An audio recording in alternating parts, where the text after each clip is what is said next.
नमस्कार दोस्तों, आप सभी का स्वागत है हमारे सोशियोलॉजी चैनल पर। मैं मनीष आप सभी का स्वागत करता हूं। मित्रों, इस लेक्चर में हम लोग बात करेंगे समिति एवं संस्था टॉपिक पर। इससे पहले मैं बता देता हूं कि अगर कोई कैंडिडेट पेड ग्रुप लेना चाहता है तो 7054161270 पर कॉल करके पेड ग्रुप ले सकता है। मित्रों, हम लोग समिति और जो है संस्था को इस लेक्चर में ठीक तरीके से समझने की कोशिश करेंगे कि हम समिति किसे कहें और संस्था किसे कहें। तो सबसे पहले हम समिति क्या है, इसके एसेंशियल्स के बारे में बता देते हैं कि इसकी मूल विशेषताएं क्या हैं।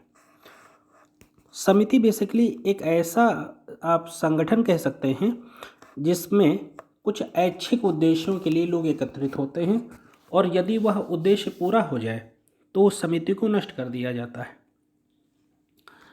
ये समिति की सबसे अनिवार्य दशा है, ऐच्छिक होना। अब आप उस समिति के संगठन हो भी सकते हैं, चाहे तो हों और चाहे तो ना हों। यहाँ पर बाध्यता का अभाव बिल्कुल नहीं है, फ्री है। अब हम लोग टॉपिक पर आते हैं। समाज में कहा गया है कि समाज के सहयोग के 3 प्रकार हैं। बेसिकली आकस्मिक सहयोग, प्रथागत सहयोग और उद्देश्य सहयोग। 3 प्रकार के सहयोग समाज में देखने को मिलते हैं समाजशास्त्र में। इसके अंतर्गत हम लोग जानते हैं पहला जो टॉपिक है वह है समिति, एसोसिएशन। मैकायर एंड पेज की डेफिनेशन है कि समिति व्यक्तियों का एक ऐसा समूह है जिसके एक समान उद्देश्यों की पूर्ति हेतु संगठित होते हैं। ये सबसे अनिवार्य चीज़ है। जैसे मान लो कि एक जो है कोई ऐसी जो है संगठन बना दिया जाता है जिसके निश्चित उद्देश्य हैं और उनकी पूर्ति के लिए लोग एकत्रित होते हैं, तो उस समिति में वही लोग एकत्रित होंगे जो लोग उसमें इंटरेस्टेड हों। अगर कोई इंटरेस्टेड नहीं है तो उसके ऊपर कोई सामाजिक औपचारिक या अनौपचारिक बाध्यता नहीं है। वो कैंडिडेट वो जा सकता है, वापस वो एग्जिट कर सकता है, उसको कोई नहीं रोक सकेगा और ना इस पर कोई प्रकार का कंपनसेशन या फाइन होगा। आगे बढ़ते हैं। फेयरचाइल्ड का कहना है कि समिति एक संगठनात्मक समूह है, यानी जहाँ ज़्यादा से ज़्यादा लोग हों। इसका अपना एक आत्मनिर्भर प्रशासकीय ढांचा तथा कार्यकर्ता होते हैं। बिल्कुल सही है। जैसे दुग्ध डेयरी का एग्जाम्पल है, ये एक बेहतर समिति का एग्जाम्पल है। जो लोग चाहते हैं वो समिति से जुड़ते हैं, उससे अपने आप को जोड़ते हैं, अपने लाभ कमाते हैं। या सेल्फ हेल्प ग्रुप, स्वयं सहायता समूह, ये भी इसी तरीके का संगठन है। जैसे होता है कि एनजीओ में तमाम लोग होते हैं, फिर कुछ लोग वॉलेंटियर बन जाते हैं, ऐच्छिक सेवादाता बन जाते हैं। चाहे तो वो जुड़ें चाहे ना जुड़ें, उन पर कोई दबाव नहीं होगा। आगे हम लोग बात करेंगे बोगार्डस के शब्दों में। बोगार्डस महोदय का कहना है कि किसी सामान्य उद्देश्य को प्राप्त करने के लिए व्यक्तियों द्वारा मिलकर काम करने को समिति कहते हैं। एकदम क्लियर है, व्यक्तियों द्वारा मिलकर कार्य करने को। अब आगे हम लोग मित्रों बात करेंगे ऑगबर्न निमकॉफ के बारे में। तो ये कहते हैं समिति एक ऐसा संगठन है जो प्रायः विशेष स्वार्थों की पूर्ति के लिए बनाया जाता है। बिल्कुल, ये निगेटिव टर्मिनोलॉजी नहीं है, ये पॉजिटिव टर्मिनोलॉजी है। विशेष स्वार्थ जो समिति बनाकर आपके सिद्ध हो सकते हैं, तो उसको पूरा करने के लिए आप समिति बनाइए। सिद्ध हो जाए स्वार्थ, उसके बाद वहाँ से एग्जिट हो सकते हैं। मैकायर एंड पेज के बारे में बात करते हैं। मैकायर एंड पेज का कहना है कि समिति वह सामान्य हितों की पूर्ति के लिए संगठन है। मतलब समिति जो है मानव के सामान्य हितों की पूर्ति के लिए संगठित होती है। कोई भी संस्था नियमों का निकट से गुथा हुआ समुच्चय है। अब यहाँ टेमासेफ संस्था के बारे में बात करने लग गए हैं। तो संस्था क्या है, जैसा कि मैंने समिति के बारे में बताया था वैसे ही संस्था के बारे में बताता हूँ, जिससे आपका प्रश्न कभी गलत नहीं होगा। संस्था क्या है, नियमबद्ध व्यवस्था है, नियमबद्ध व्यवस्था है और यह अमूर्त होती है। भाई नियम दिखाई तो देते नहीं, नियम तो सिर्फ फॉलो किए जाते हैं। तो यह अमूर्त व्यवस्था है और नियम जो है संस्था नियमों का एक तरीके से जाल है, नियमों की व्यवस्था है। अब बात करेंगे मित्रों डासन एवं गेटिस क्या कहते हैं संस्था के बारे में। इनका कहना है संस्था ऐसी स्थापित भूमिकाएं हैं जो सामाजिक अपेक्षाओं की व्यवस्थाओं से जुड़ी हुई हैं। यानी जो संस्था है वो स्थापित भूमिकाएं हैं जो सामाजिक अपेक्षाओं की व्यवस्थाओं से जुड़ी हुई हैं। व्याख्या इस तरीके से है, मान लो कि एक संस्था है यूपीएससी या हायर एजुकेशन कमीशन या यूजीसी नेट। तो अब यहाँ स्थापित भूमिकाएं हैं, मान लो इसका कोई एक डायरेक्टर होगा, इसका कोई महानिदेशक होगा, इसका कोई हेड होगा, तीनों अलग अलग संस्थाओं के। तो उनसे कुछ सामाजिक अपेक्षाएं हैं। क्या सामाजिक अपेक्षाएं हैं कि वो अपने पद का निर्वहन सही ढंग से करेंगे, हर प्रकार की समस्या का निवारण लेकर आएंगे। इसी से व्यवस्था पूरी जुड़ी हुई है, ये बताने की कोशिश की गई है। अब मित्रों बात करते हैं समिति की विशेषताओं पर। समिति व्यक्तियों का एक ऐसा संगठन है, समिति व्यक्तियों का एक ऐसा संगठन है या व्यक्तियों का एक संगठन है, इसलिए यह मूर्त है। बिल्कुल सही है। समिति का उद्देश्य एकदम निश्चित होता है। मैंने बताया कि निश्चित उद्देश्य की पूर्ति के लिए लोग एकत्रित होंगे अथवा एग्जिट हो जाएंगे। समितियां विचार पूर्वक स्थापित की जाती हैं। बिल्कुल विचार किया गया कि एक समिति का जो है गठन किया जाए, गोल्फ क्लब बनाया गया, उसके सदस्य आप रहना चाहे रहें, न रहना चाहे न रहें। फिर यह नियमों पर आधारित होती हैं। बिल्कुल इनके नियम औपचारिक भी होते हैं, अनौपचारिक भी होते हैं। इसका स्वरूप कानूनी होता है। सदस्यता मैंने जैसे पहले ही कहा कि ऐच्छिक होती है और इसकी जो प्रकृति है वो अस्थायी है। आपका इस उद्देश्य पूरा हो जाए आप उसे खत्म कर दीजिए।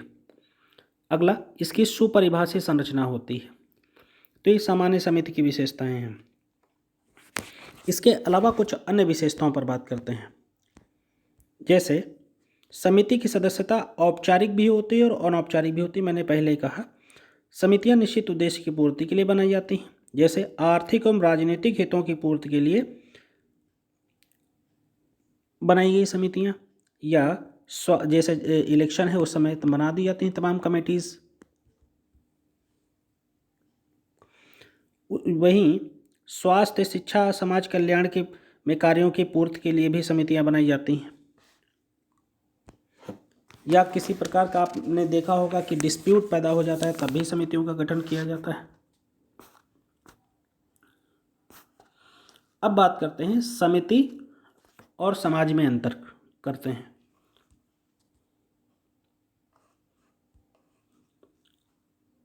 समाज अमूर्त व्यवस्था है जबकि समिति मूर्त व्यवस्था है। पहला बेसिक अंतर क्लियर, बहुत बार बता चुके हैं। समाज अमूर्त है, किसने कहा? र्यूटर ने कहा। समाज सामाजिक संबंधों की व्यवस्था व्याख्या करता है। यह अदृश्य है, दिखाई नहीं देता, जबकि समिति दृश्य है, दिखाई देती है। समाज स्वाभाविक प्रक्रिया है, समिति कृत्रिम है, सोच समझ कर बनाई जाती हैं। समाज स्थायी है, परमानेंट है, समितियां बिल्कुल स्थायी नहीं हैं, अस्थायी हैं, हट जाती हैं। समिति वैकल्पिक है, मतलब आप चाहे तो चॉइस है आपके पास, आप चाहें सदस्य बने या ना बने, जबकि समाज नहीं, समाज में आपके पास विकल्प नहीं, अनिवार्य है। समाज में सहयोग संघर्ष दोनों पाए जाएंगे, लेकिन समिति में सिर्फ सहयोग पाया जाएगा। समाज विस्तृत है, समिति सीमित है। आगे बढ़ते मित्रों, समिति के प्रकार पर आते हैं। पहला है आर्थिक समिति, जैसे व्यापार समिति, मजदूर समिति, ये बिल्कुल आर्थिक समिति, आर्थिक पहलुओं से जुड़ी होती हैं। राजनीतिक समिति में जैसे राजनीतिक दल हैं, दबाव समूह हैं, निश्चित उद्देश्यों की पूर्ति के लिए बनाए जाते हैं, फिर ये नष्ट हो सकते हैं।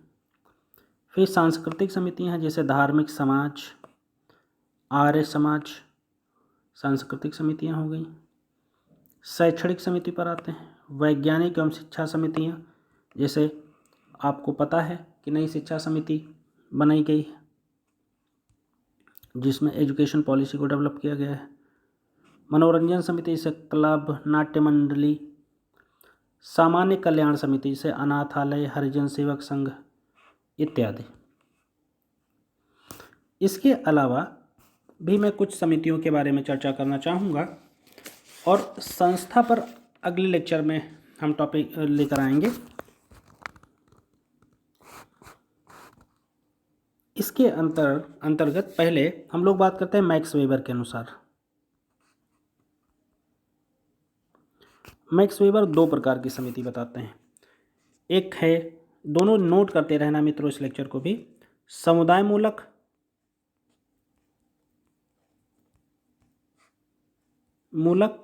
और दूसरा है संघ मूलक। डायरेक्ट प्रश्न पूछा गया है। अब समुदाय मूलक समिति कौन सी होगी? जैसे आदिम समाजों में बेसिकली जो संबंध है रक्त संबंध पर पाए जाते थे। इनमें सामुदायिक जीवन, age group, gender, blood relation और अनुष्ठान, इन सबों को बहुत ध्यान दिया जाता था। वहीं संघ मूलक जो समिति है उसके अंतर्गत स्वार्थ, संघर्ष, प्रतिस्पर्धा, इन सब चीज़ों को महत्व दिया जाने लगा। मैक्स वेबर कई और चीज़ों को भी समिति के अंतर्गत लेते हैं। जैसे बैंक को वह समिति मानते हैं। अब परमानेंट थ्योरी के अंतर्गत शामिल है कि नहीं शामिल है, जो नॉर्मल थ्योरी है उसके अंतर्गत आपको मानना ही होगा कि मैक्स वेबर यदि मानते हैं तो आप, अगर मैक्स वेबर के अनुसार बैंक क्या है तो समिति है, आप ये जान के चलें। निगम जितने हैं वो समिति हैं इनके अनुसार। ब्यूरोक्रेसी, नौकरशाही यानी वो भी समिति है। राजनीतिक दल वो भी समिति हैं। ये सब समितियों के उदाहरण हैं। अब मित्रों हम लोग बात करेंगे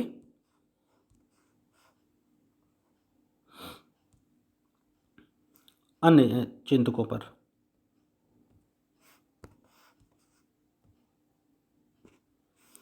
इसमें पहला नाम है मैकायरन पेज का, कि वो किन किन चीज़ों को समिति मानते हैं। मैकाइवर एंड पेज ये समिति मानते हैं, जैसे चर्च को, मजदूर यूनियन को,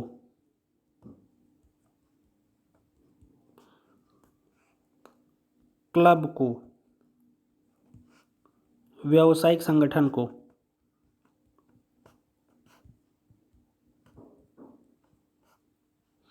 इन सब चीज़ों को ये समिति मानते हैं।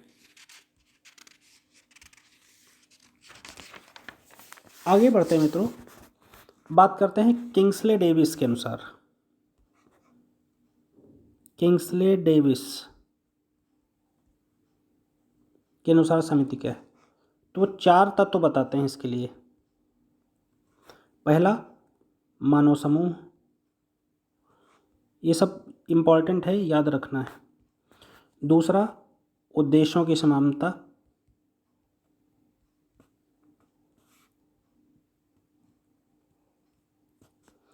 तीसरा, पारस्परिक सहयोग।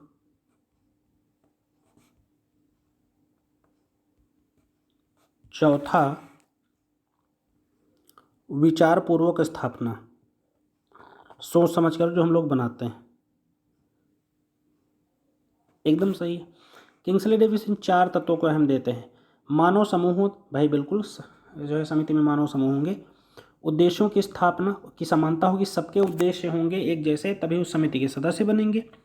पारस्परिक सहयोग होगा, समिति को चलाने के लिए भी पारस्परिक सहयोग चाहिए बिल्कुल। विचारपूर्वक स्थापना, सोच समझकर भाई बनाई जाती है, विचारपूर्वक स्थापना जरूरी है। आगे बात करते हैं विलियम जे गुडे के अनुसार।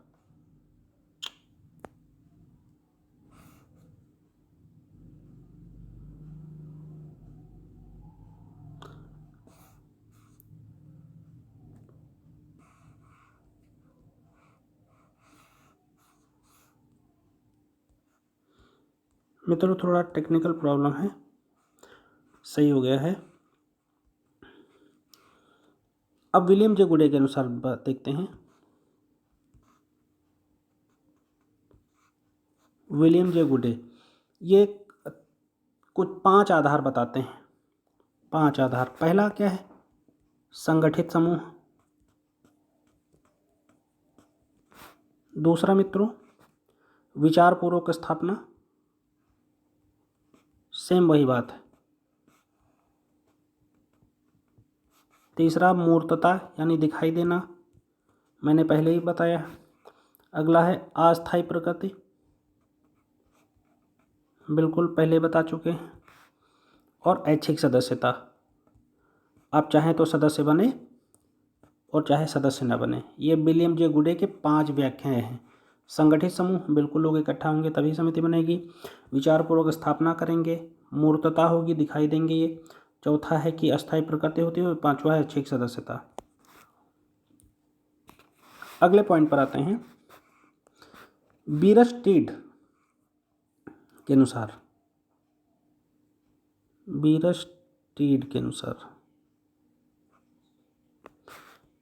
बीयरस्टीड भी 5 टाइप बताते हैं। पहला, निश्चित उद्देश्य।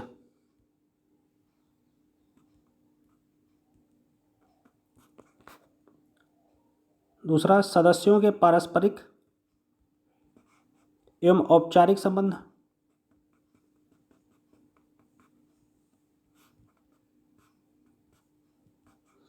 तीसरा, नियमों की व्यवस्था।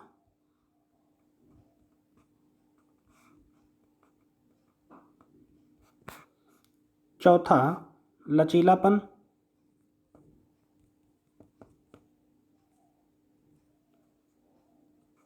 पांचवा, समिति साधन ही साधन है, बिल्कुल साधन नहीं है, साधन है। कैसे समिति साधन ही साधन है? देखो 5 प्रकार बताए हैं। निश्चित उद्देश्य तो होंगे ही होंगे, उनके बिना तो कुछ नहीं हो सकता। सदस्यों एवं सदस्यों के औपचारिक संबंध होंगे, बिल्कुल ठीक है। नियमों की व्यवस्था है, समिति सही है। लचीलापन यानी फ्लेक्सिबिलिटी है, सदस्य बाहर जा सकते हैं और बाहर से सदस्यता ग्रहण कर सकते हैं। अगला पॉइंट, समिति साधन नहीं बल्कि साधन है। भाई आपको जो लक्ष्य प्राप्त करना है उसमें समिति एक सहयोगी भूमिका निभाएगी। समिति इंड नहीं है भाई, वो माध्यम है जिसके माध्यम से आप वो चीज़ें प्राप्त कर सकोगे।